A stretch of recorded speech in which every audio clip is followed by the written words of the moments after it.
16 तारीख के फैसले में अदालत ने कहा था, स्थानीय अदालत ने, कि भाई 20 लोग नमाज पढ़ेंगे, ठीक, 20 से ज्यादा नहीं। आज स्पेशल कंसिडरेशन के साथ वो संख्या 50 कर दी अदालत ने। लेकिन वहां तो भारी भीड़ थी, और 50 में गुणा 10 कर लो, उससे ज्यादा लोग तो अंदर एक झटके में घुस गए। मान लीजिए ये परिस्थिति, एजाज साहब, वहां तो अदालत ने परमिशन दी, अब भीड़ का कोई सिस्टम तो होता नहीं, इसीलिए उसको भीड़ कहते हैं।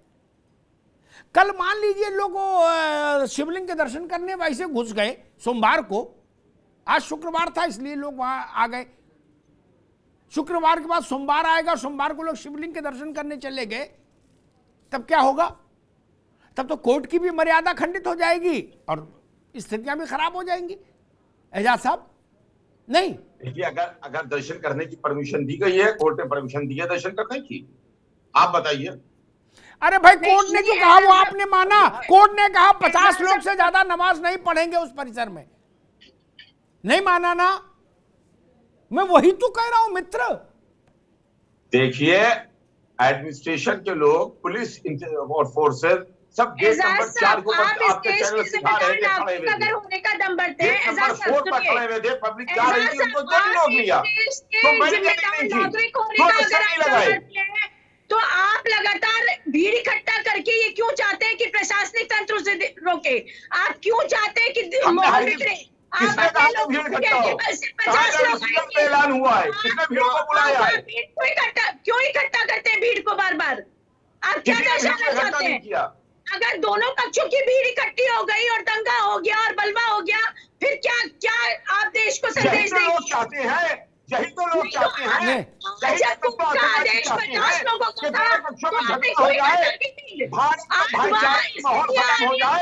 भाई अलग है, चारा अलग है भैया, भाई अलग है, चारा अलग है। अब एक साथ मत कहो, अब भाई अलग हो गया, चारा अलग, ना ना, अब भाई अलग, चारा अलग, अब वो बहुत हो गया, अब वो विषय भारत में बचा नहीं। सीबी पांडे साहब, मैं आपके पास चलता हूं जी। एक मिनट रुको भाई, एक मिनट खत्म कर दिया। अरे रुकिए भाई, एक मिनट रुकिए। क्या आपने भाईचारा खत्म कर दिया भाई हिंदुस्तान से? अरे मैं क्या कह रहा हूँ, सुन तो, एक मिनट रुकिए, यति मत चिंता नहीं, रुकिए, मैं पहले आतार साहब को जवाब दे दूं, फिर सीबी पांडे के पास चलूंगा। गंगा जमुनी संस्कृति, ये बात मैं पिछले कई दिन से कह रहा हूं, गंगा जमुनी संस्कृति, ये गुलसिता हमारा, हम हैं इसकी बुलबुले, गुलसिता हमारा और भाईचारा, ये तीनों नारे हमें पता है इनमें तासीर कितनी बची, ठीक है ना? जरा जरा सी बात पर एक दूसरे का कपड़े फाड़ने पे आमादा हो और उसके बाद ये नारे भी लगाओगे। भारत का राष्ट्रगान गाने को स्वीकार नहीं करते, अजब हाल है। क्या बात करेंगे? शफीकुर रहमान बर्क, शफीकुर रहमान बर्क संभल से सांसद हैं 5वीं बार, बुजुर्ग आदमी। पार्लियामेंट में सेशन का अवसान हो रहा था सत्र का, वर्क उन दिनों बसपा में थे, सुनिएगा जा साहब, वंदे मातरम हुआ, वो उठ के बाहर चले गए, बोले मैं वॉकआउट करता हूं। शाम को ऐसे ही मैं डिबेट में था, रात में वर्क साहब को जोड़ा, मैंने उनसे एक बुनियादी सवाल पूछ लिया जो आपने कहा कि भाईचारा, ऐसे ही मैंने कहा वर्क साहब आप बसपा में हो? बोले हाँ। बोले लेकिन इस बात से क्या लेन देन? मैं सिद्ध करूंगा। मैंने बहन जी क्या जूते उतार के जाते हो अंदर? अब वो चुप, क्या आधी पीठ झुका के उनको प्रणाम करते हो कि नहीं? क्योंकि उसके बिना तो एंट्री नहीं होगी, भगा और देंगी, पार्टी से निकाल देंगी और जेल अलग भेज देंगी, उनका मिजाज दूसरा है। मैंने वहां सब कर सकते हो, यहां शर्म आती थी, यहां कोई नाक छोटी हो जाती? बहन जी की कॉर्निश कर सकते हो, लेकिन यहां आपको विरोध करना है। ये चीजें नहीं चलती बहुत लंबे समय तक, इसलिए मैंने कहा गंगा अलग रखो, जमुना अलग रखो, ये सब नहीं। देखिए हो गया आइए आपके पास। सीबी पांडे साहब, वो क्या कह रहे हैं उससे हमें कोई लेना देना नहीं है। भाई पार्टी को रिप्रेजेंट करते हैं। केवल आपका अतहर साहब, केवल आपके व्यू को हम इस्लाम धर्म को रिप्रेजेंट नहीं करते हैं, पार्टी को रिप्रेजेंट कर रहे हैं। इस्लाम पार्टी की आइडियोलॉजी लेंगे ना, वो उनकी जबान से निकलेगा। ठीक। एजाज साहब जो सामाजिक पर्सनैलिटी होते हैं, जो प्रतिनिधित्व करते हैं समाज का, उनकी एक एक बात का असर समाज पर पड़ता है। पार्टी का प्रतिनिधित्व कर रहे हैं, समाज का नहीं कर रहे हैं। समाज का नहीं कर रहे हैं, पार्टी का कर रहे हैं। पार्टी के स्तर पे लोग नहीं देखते हैं उनको, मुसलमान अपना नुमाइंदगी के रूप में भी देखता है। वो मुसलमान समाज की, मुस्लिम समाज की नुमाइंदगी करते हैं और उनको लगातार एड्रेस करते रहते हैं। और अभी उन्होंने कहा है कि ज्ञानवापी नहीं देंगे, ज्ञानवापी का कब्जा नहीं देंगे। वो देने वाले कौन होते हैं? कब्जे की बात कहाँ आ रही है? कब्जे की बात कहाँ आ रही है? कोर्ट में मामला चल रहा है, स्टेटमेंट है उनका। एजाज साहब मैं यही बता रही हूँ। एक मिनट रुकिए। मैं आजाद साहब आऊंगा आपके पास बाद में, लेकिन एक आखिरी टिप्पणी करके फिर मैं पांडे जी के पास चलना चाहता हूँ। कब्जे की बात कहाँ आई? ठीक बात आपने पूछा, लेकिन ये सवाल उधर पूछना चाहिए जब किसी ने इस पक्ष से किसी ने कहा कि हम कब्जा लेने जा रहे नहीं, तो बर्क को ये बोलने की क्या जरूरत थी हम जान लड़ा देंगे, हम लाशें बिछा देंगे, कब्जा नहीं देंगे? अरे किसी ने कहा कब्जा करने आ रहे? मतलब का ड्रामा फैलाए हो सब लोग। यही ड्रामा बारूद का काम करता है। यही लोग तो है ना, यही तो मैं कह रहा हूं कि जो देश के अंदर, अरे तो उनसे कहो ना महाराज, यहाँ इनसे कहने का फायदा, वर्ग से मिलो जाके उनको बताओ। ठीक है ऐसे ही लोग तो हैं। अरे भाई तो हुए तो हुआ करे। अरे मौलाना साहब, मसला ये है जी, आप यहाँ बैठ के तो बोल सकते हो क्या, लेकिन संभल में आप नहीं बोल सकते। तमाम आपके सुनने वाले सुन रहे हैं मुझको। संभल में नहीं बोल सकते। जो बात यतीमा ने कही ठीक कही, 5 बार का सांसद है वो आदमी, वहां 70% मुसलमान की आबादी है, वो उनका नेता है। कैसे कह देंगे कि वो हम उनकी बात का कोई मतलब नहीं, हमारी बात का मतलब मान लो। और फिर शिया सुन्नी का भी झगड़ा है, एक झंझट हो। इसलिए उत्तेजक बात करने का मंतव्य ही खतरनाक है। किसी ने ये कहा कि चलो ज्ञानवापी, किसी ने कहा नहीं। तो आ जाए बर्क साहब लेकर के अपने वोटर्स को, जिन्होंने उनको जिताया है। भाई क्यों नहीं आ जाते? जितने लोग, ठीक है ठीक, मैं अब रोकेंगे। पांडे साहब,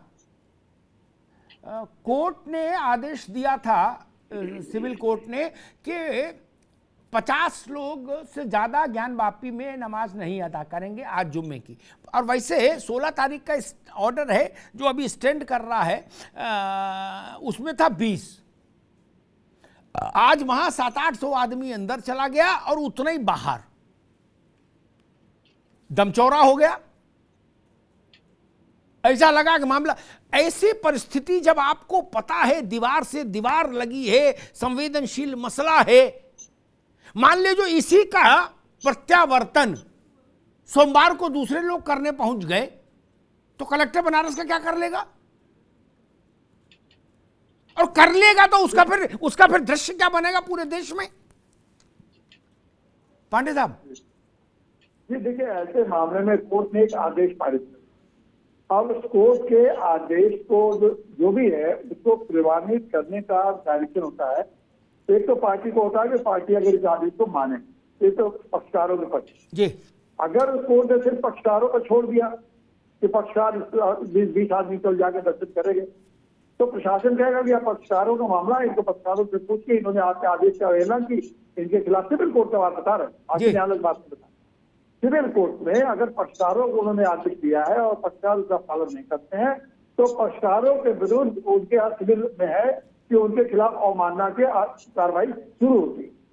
लेकिन मान लीजिए अगर उन्होंने प्रशासन को भी आदेश दिया है कि प्रशासन को भी आप देखिए कि इसमें 20 से ज्यादा अधिक लोग नहीं होते हैं, तो फिर प्रशासन की जिम्मेदारी होती है कि 20 से ज्यादा लोगों को अनुमति नहीं देना चाहिए।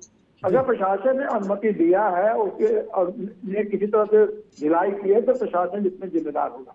अब प्रशासन का मामला यह है कि प्रशासन ये कह सकता है कि तो साहब ये आपने दे तो दिया है, लेकिन ये मामला धार्मिक मामला है, हम इनको कंट्रोल करेंगे तो ये वहां दंगे की स्थिति हो सकती है। तो किसी को हमको बहुत ज्यादा फोर्स दीजिए या आप फिर बंदी कर दीजिए, किसी को आप परमिशन दीजिए। तो उस स्थिति में कोर्ट समझती है कि ये लोग अपने अधिकारों का दुरुपयोग कर रहे हैं, तो न्याय आदेश जारी कोई नहीं जाएगा, एक भी आदमी उसमें नमाज नहीं पड़ेगा। तो ये तो किसी के अपना अदालत अपने आप तो कर नहीं, कोई न कोई पक्ष जाके कहेगा कि ये कोई पक्ष नहीं, प्रशासन कहेगा कि हम कंट्रोल नहीं कर सकते, आप इनको अनुमति बिल्कुल मत दीजिए, नहीं तो वो संख्या का नियंत्रित कर नहीं सकते। तो दोनों है, पक्षकारों के खिलाफ कंटेम्प्ट की कार्रवाई करें और जो सूची मंगावे कि पक्षकार जो है आज पहले से, या फिर कैसे उन लोगों को आपने 20,000 50,000 जो लोग अनुमति दी, तो वो पक्षकार देंगे, नहीं तो उनके खिलाफ सिविल कोर्ट में भी कंटेम्प्ट के अवमानना की कार्रवाई है वो उनको करेंगे। और इस हिसाब से उनके और नहीं ना मानेंगे तो कहेंगे हम अनुमति रद्द कर देते हैं। तो हो सकता है आगे चल के ये विवाद इतना बढ़ जाए कि कोर्ट पूरे परिसर को ही बंद करते कि हम नहीं अलाउ करेंगे और आप लोग जब तक इस विवाद को हम नहीं तय कर सकते, स्टेटस को मेंटेन करने के आदेश तो हमेशा होते रहते हैं, सिविल कोर्ट अक्सर स्टेटस को ऑर्डर कर देती है। तो स्टेटस कोर्ट का मतलब यह है कि कोई नहीं जाएगा, जो पहले से पूजा होते आ रहे हैं वैसे होते रहेंगे। अगर 2 आदमी 3 आदमी को अनुमति दे रखा तो 3 आदमी, और इनके जो अनुमति जाते थे मूर्ति पर अपना पूजा करने जाते हैं उनको अनुमति दे सकता है, ये जाते किसी को नहीं दे सकता। और प्रशासन को निर्देश देगा कि जाके आप अगर कोई जाए तो उनको रोकिए और उनके खिलाफ कार्रवाई करिए, उन लोगों को रोक सकता। आगे चल के विनीत शुक्ला जी, एक बात ये भी है, एडमिनिस्ट्रेशन कहाँ था बनारस का? इंतजामिया कमेटी ये कह देगी, अगर अदालत में नोटिस हुआ भी, वो कहेगी हमने तो सवेरे एक अपील जारी कर दी थी, वो अपील मेरे पास थी, वो कहें हमने तो अपील जारी कर दी थी कि अपने अपने घर में पढ़ो, यहां मत आओ। वो तो बराए नाम हो गया मामला। एडमिनिस्ट्रेशन कहां था शुक्ला जी? अदालत के आदेश का पालन कराने का मुख्य जिम्मा तो प्रशासन का था ना। SSP Banaras, commissioner Banaras police और कलेक्टर बनारस। निश्चित ही अमिताभ जी, प्रशासन का की ही जिम्मेदारी है और प्रशासन ने बखूबी अपना कार्य निपटाया भी है और उसको निभाया भी है। अभी आपने देखा जिस तरीके से सर्वे को लेकर के ये सब बीच में घटनाक्रम हुआ, हुजूम उमड़ा इन लोगों का, इसके बावजूद जो है प्रशासन ने माननीय कोर्ट के आदेश के अनुसार वहां पर सर्वे का काम अच्छे से कराया और पूरा चुस्त दुरुस्त वहां पर व्यवस्था रही प्रशासन की। इसी तरीके से आज भी प्रशासन की व्यवस्था रही है। अब ये किस कारणवश जो है ये सब हुआ है, लेकिन अगर ये लोग बात करते हैं, चाहे वो बर्क हो या अन्य लोग हों, इस तरीके के जो बयान देते हैं, इनकी पार्टी के नेताओं को ये सोचना चाहिए, इनको इन पर कार्रवाई करनी चाहिए। ये आए दिन इस तरीके से भड़काऊ बयान देते रहते हैं, लोगों को आग लगाने का काम करते हैं। हिंदू जन समाज जिस तरीके से शांतिप्रिय ढंग से अपने देवताओं के दर्शन करने जाता है, काशी विश्वनाथ में आज गर्मी की छुट्टी चल रही है, इस समय ज्यादातर लोग जा रहे हैं दर्शन करने, लेकिन इसके बावजूद वो लोग अपने शांति से वहां पर जाते हैं, दर्शन करते हैं।